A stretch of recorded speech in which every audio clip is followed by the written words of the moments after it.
Big boss मराठीचं 5वं season मोठ्या प्रमाणात गाजलेलं होतं, कारण की या अगोदर जे 4 सीझन पार पडले होते त्या 4 सीझनची एवढी चर्चा झाली नव्हती। त्याच्यापेक्षा कितीतरी पटीनं जास्त चर्चा ही बिग बॉस मराठीच्या 5व्या सीझनची झाली होती, कारण की या 5व्या सीझनमध्ये सहभागी झालेले जे कलाकार होते हे लोकांमधले होते, लोकांना आवडीचे होते आणि त्यांनी जी काही धिंगाणा मस्ती बिग बॉसच्या घरामध्ये गेली त्यामुळे या संपूर्ण प्रकरणाची चर्चा मोठ्या प्रमाणात झाली। त्यामध्ये निक्कीचं नाव असेल, अरबाजचं नाव असेल, जान्हवी किल्लेकरचं नाव असेल, छोटा पुढारीचं असेल आणि बिग बॉस विजेता सूरज चव्हाणचं नाव असेल, हे मोठ्या प्रमाणात गाजलेलं होतं आणि हे आपण बिग बॉसच्या घरामध्ये पाहिलेलं आहे। आता बिग बॉस संपल्यानंतर अनेक जे बिग बॉस फेम चेहरे आहेत यांची नावं सुद्धा मोठ्या प्रमाणात चर्चेले जाऊ लागली आणि आता हे जे बिग बॉस फेम चेहरे आहेत यांनी आता नवीन एक शो सुरू केलाय की काय, कारण की त्या संबंधित ते एका ठिकाणी जमलेले आहेत आणि त्या पद्धतीचं फोटोशूट सुद्धा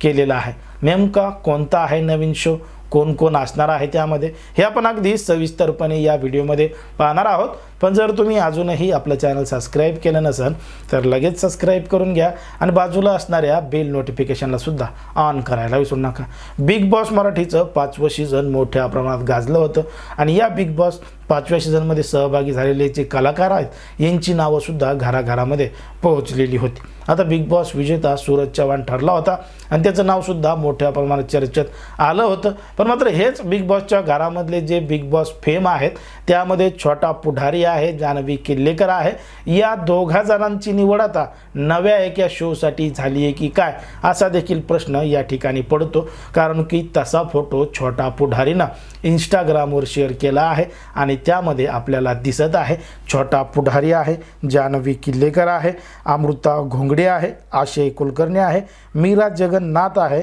आशय वाघमारे आहे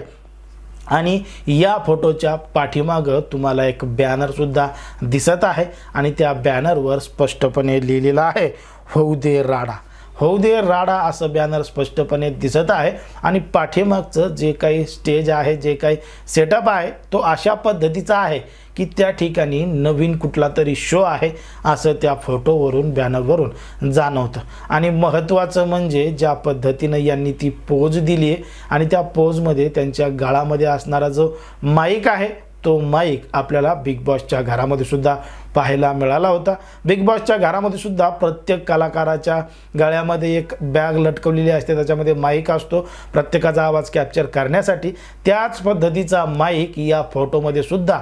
सगळ्या कलाकारांच्या गळ्यामध्ये दिसतोय, म्हणून कुठेतरी या फोटोवरून चर्चा सुरू झाली आहे की छोटा पुढारी आणि जान्हवी किल्लेकर या दोघांची निवड नवीन शोसाठी सुरू झाली आहे का आणि ही शो नेमकी कधी येणार, काय होणार या संदर्भात कुठलंही प्रत्यक्षपणे किंवा स्पष्टपणे माहिती समोर आलेली नाही। पण मात्र ज्या पद्धतीनं छोटा पुढारीने हा फोटो शेअर केलाय त्यावरून ही चर्चा मोठ्या प्रमाणात रंगलेली आहे। आता छोटा पुढारी असेल, जान्हवी किल्लेकर असेल यांची नावं बिग बॉस नंतर मोठ्या प्रमाणात प्रसिद्ध झाली, पण मात्र जो बिग बॉस विजेता होता सूरज चव्हाण तो मात्र या कलाकारांसोबत दिसत नाही। त्यामुळं असं लक्षात येतंय किंवा असं सुद्धा काही जण म्हणतात की सूरज चव्हाणचा पत्ता नेमका का कट झाला आणि त्याच्याऐवजी या दोघांना या ठिकाणी घेण्यात आलंय, असे विविध प्रश्न या ठिकाणी निर्माण झालेले आहेत। आता खरंच अशा पद्धतीचा एखादा रियालिटी शो येईल का, त्याच्यामध्ये आणखी कोणी नवीन कलाकार पाहायला मिळतील का, तुम्हाला काय वाटतं हे अगदी स्पष्टपणे कमेंटमध्ये सांगा आणि अशाच पद्धतीचे नवनवीन व्हिडिओ पाहण्यासाठी आपल्या चॅनलला लगेच सबस्क्राईब करून घ्या।